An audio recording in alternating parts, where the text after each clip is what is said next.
Welcome back to the deep dive. We talk a lot about road safety in terms of speed or texting and driving. We assume if we're a defensive driver, we're mostly safe. Right. But what if the road itself, the actual engineering of it, is setting you up for a collision? That is the really unnerving idea in our source material today. We're looking at five very specific collision scenarios Yeah. that aren't treated as accidents at all. Not accident. No, they're framed as predictable, almost geometrically guaranteed outcomes.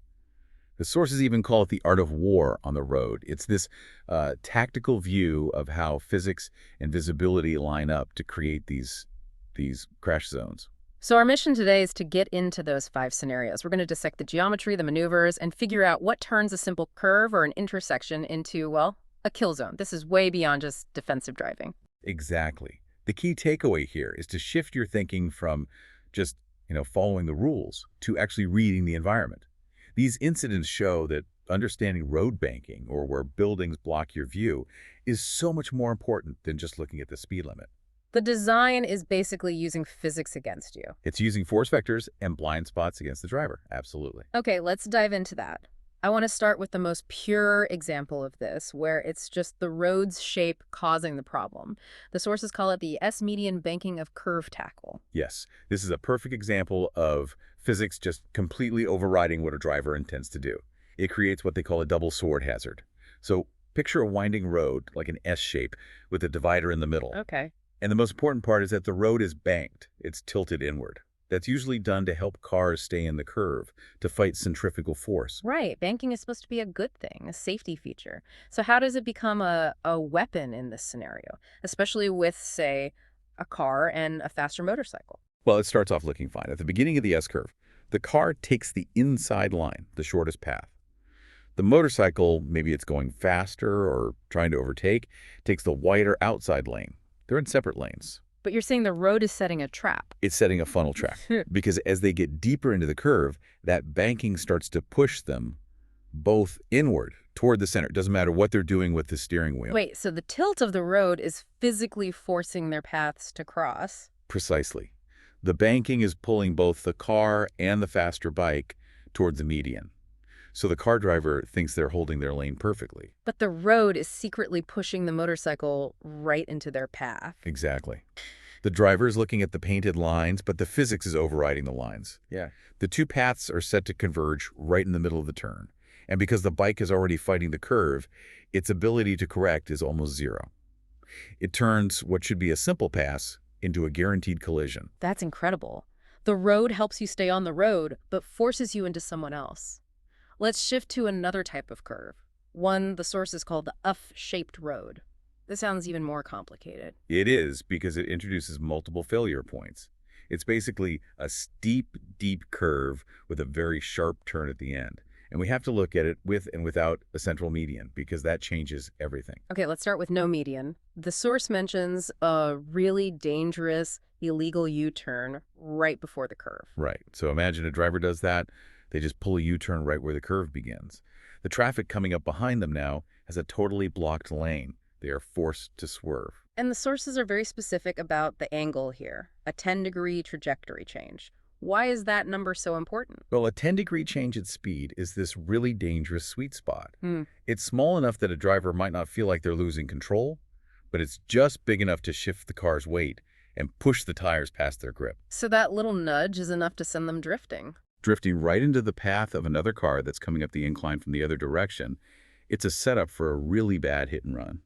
And what about that auto rickshaw scenario? That sounded chaotic. Yeah, so on that same F-shaped road with no median, you have an auto rickshaw going, say, 60 kilometers per hour, which is pretty fast for that kind of vehicle. It has to swerve to avoid a car that's made that 10-degree mistake. So it's a chain reaction. It's geometric overload. The rickshaw has to cross the center line and try to make this wide, sweeping turn to find safety on the other side of the road, but that puts it in a completely unpredictable spot for anyone else on the road. It's just total confusion. Okay, so now let's add the median back in. You'd think that would solve it, but the source describes a different kind of chain reaction, starting with a car parked illegally on the curve. Yes. So the car is parked there, blocking the lane. Then it suddenly decides to merge back into traffic with a quick, sharp 10-degree turn. For the motorcycle coming up behind it, that's instant panic. They have to swerve left toward the median to avoid hitting the car. And that motorcycle now becomes a tripwire for the car directly behind it. Ah, because the driver of that third vehicle can't see the parked car. They just see the motorcycle suddenly swerve for no reason. Exactly. Their view is already limited by the curve. All they see is the bike making a sudden move, and they have no choice but to slam on the brakes. You get a high-speed rear ending or a huge pileup. That tiny 10-degree error just ripples down the line. It seems like with these curves, any small mistake just gets amplified into a catastrophe.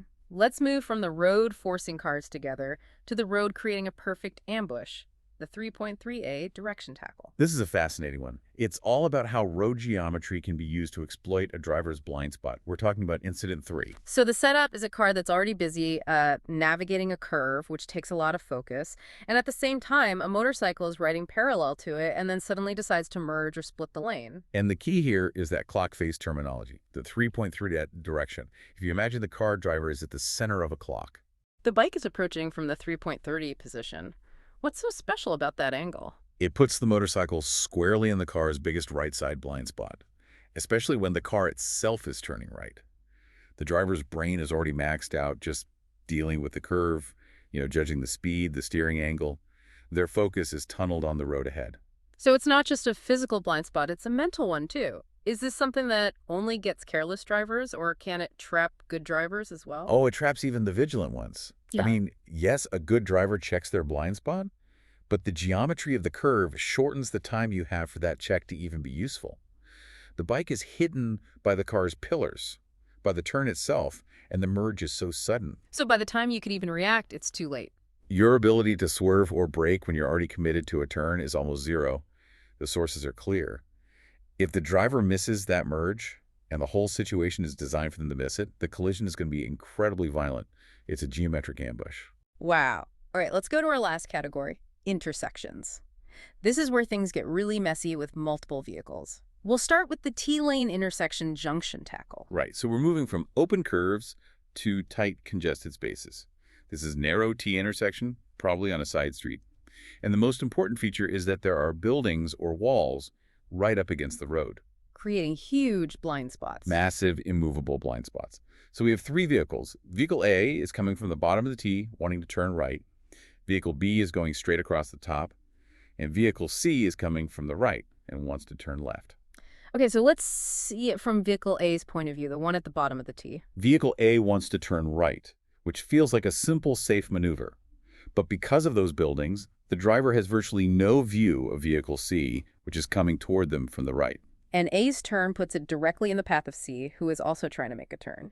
Exactly. Vehicle C is busy watching Vehicle B, the straight-through traffic, trying to find a gap to make its left turn. C has absolutely no expectation that a car is about to pop out of that blind intersection. But what about right-of-way? Shouldn't Vehicle A just wait? Legally, yes. Vehicle A has to yield to everyone on the main road, B and C. But this is where the geometry creates the failure. Because A can't see, the driver might creep forward, assuming they'll be seen, but C is focused on B, and when A suddenly appears, there's no time for anyone to react.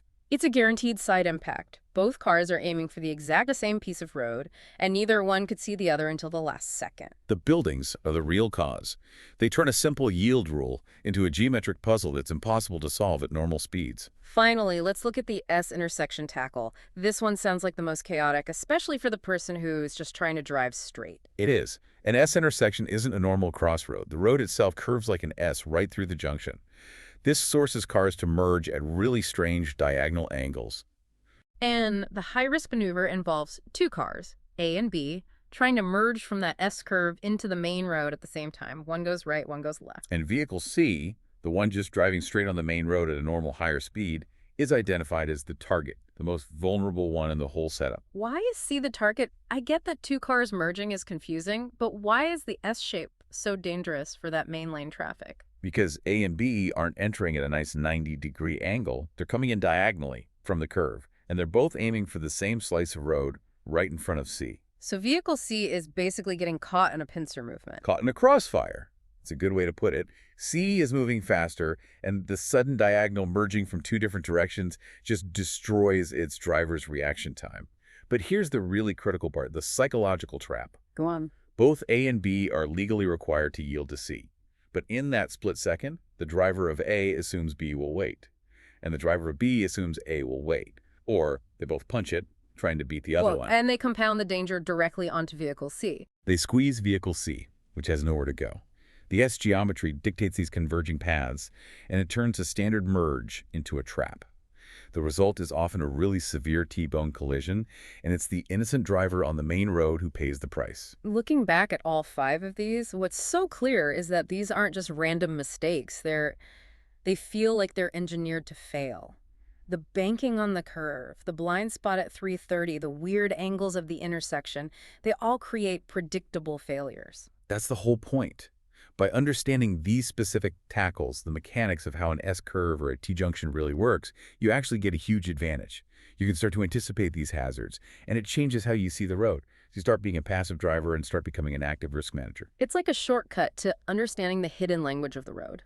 We've seen how these simple shapes SD can literally dictate who crashes. So here's a final thought for you to take on your commute. We talked about how blocking just a 10-degree field of view can set off a disaster. Think about the on-ramp you take every day, where the guardrail runs really close to the merge lane.